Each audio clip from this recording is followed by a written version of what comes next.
Well, China continues to assert its power and influence in the Pacific, and the tiny island of Taiwan is in Beijing's crosshairs. China's president has ordered his military to be ready to invade by 2027. And President Biden has vowed to send U.S. military forces to help the island defend itself. Well, George Thomas brings us the story from Taipei, Taiwan.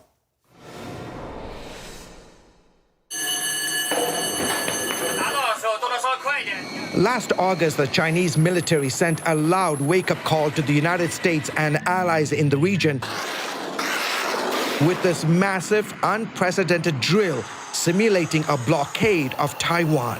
It crossed a multi-threshold that did not happen for decades.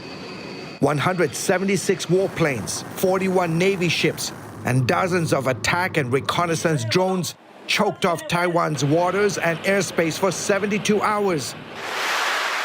11 ballistic missiles also landed in the waters around the island. Dr. Alexander Huang is a leading Taiwan-China military specialist. China give, one spoon of different dishes to Taiwan, and we got the taste already. If they put out the full plate, the whole table, we probably will have a big problem.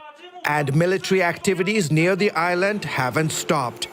A record 1,727 Chinese fighter planes crossed into Taiwan's air defense zone in 2022, compared to 960 incursions in 2021 and 380 in 2020. 2023 has been no different. The Chinese outward expansionism of influence and presence is scaring and destabilizing an entire region.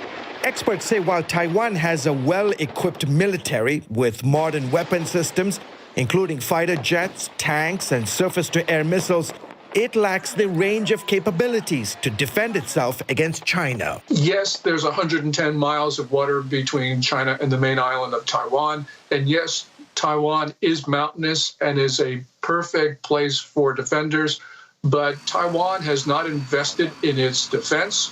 And part of that is because Taiwan's generals and admirals have bought the wrong equipment over the course of decades. In January, a Washington-based think tank simulated a war game of China invading Taiwan in 2026.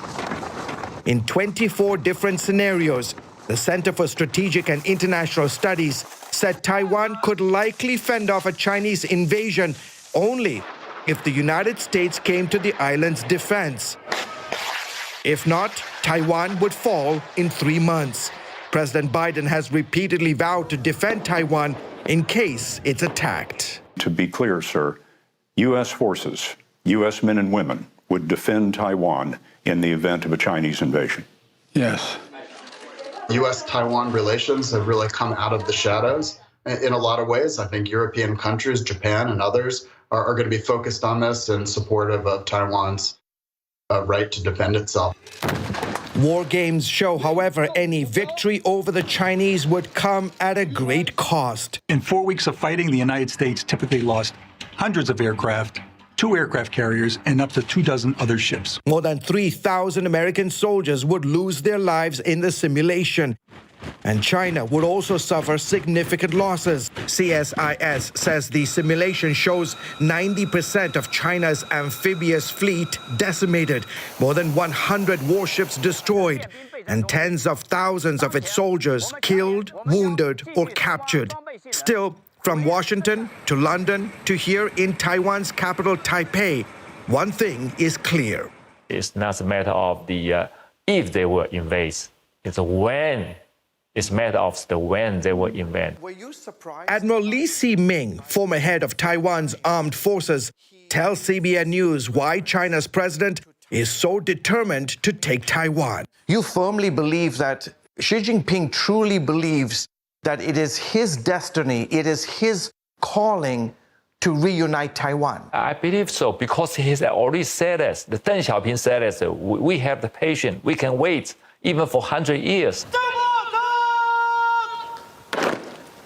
But Xi Jinping didn't say so. He said that we just cannot delay the unification of Taiwan. We need to accomplish it in our generation. A sentiment that runs deep in Chinese society. And that's why it's not just a communism thing. It really is, in Chinese eyes, a patriotism and nationalism thing. President Xi has ordered his military, known as the People's Liberation Army, to be ready to take Taiwan by 2027, which marks the force's 100th anniversary. But could that be a smokescreen? U.S. Air Force General Mike Minihan told his staff in a memo to prepare for the U.S. going to war with China over Taiwan in 2 years. I hope I am wrong. My gut tells me we will fight in 2025. Minihan, who oversees transport and refueling for the Air Force, wrote last month. Meanwhile, Rear Admiral Michael Studman, commander of the Office of Naval Intelligence, warns that Xi's rapid military modernization, coupled with an ambition to be the world's strongest political figure, makes China today the #1 challenge of the 21st century. History tells us that a messianic leader with centralized control in charge of a totalitarian society with grievances, with a lot of hard power at their disposal, with an ambition to change the international system to their preferences, that you put that combo together, and that represents one of the most dangerous trends in geopolitics. The U.S. is now deploying additional troops to Taiwan, increasing funding for existing Pacific military operations, and recently inked a deal with the UK and Australia to build next-generation submarines in a bid to counter China's threat. Still, it's doing little to deter Beijing. George Thomas, CBN News, Taipei, Taiwan. Well, this is a long-standing dispute. On the mainland, they view Taiwan as a rogue province. They view it as literally a mandate of heaven that they are to control Taiwan, control Tibet, control the Silk Road. All of these things are part of the national consciousness. But in the history of China, and you don't have to go back too far, just go back to 1912 and Sun Yat-sen, there was this great promise of democracy in China. The initial republic of 1912 had great promise for that, but then it broke apart, and there was a series of warlords who came up, and from that, a horrible civil war and the invasion of the Japanese. They took advantage of what was going on, the internal division within China, the horrors that happened in Nanjing, all of these things. And then that civil war continued after World War II. And there were two main players, Mao and Chiang Kai-shek. Well, Chiang Kai-shek lost, and he evacuated his troops to Taiwan and created a democracy there that has absolutely flourished. They're one of the leading economies in the world. And they actually showed China what could happen if you get liberal economic policies. But that dream of being the Middle Kingdom, that dream of territorial sovereignty over a rogue province, is absolutely in the national consciousness, and they want this. So what do we do to support a democracy? We've been traditional allies of Taiwan since World War II. How do we respond? Are we going to respond with force?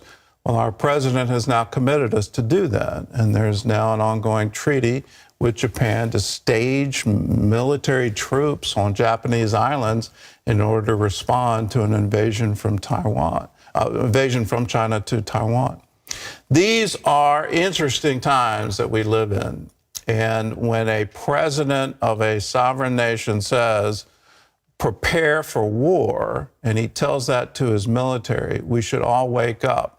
And we should also wake up to it's our internal divisions, our internal politics that are encouraging this kind of behavior. And whether it's the invasion of Ukraine or a potential invasion of Taiwan, if they perceive that we're weak politically, that we don't have the political will to stand by democracy, stand by the freedoms that we hold so dearly, well, they will absolutely take advantage of it. And we're seeing it across the world stage today.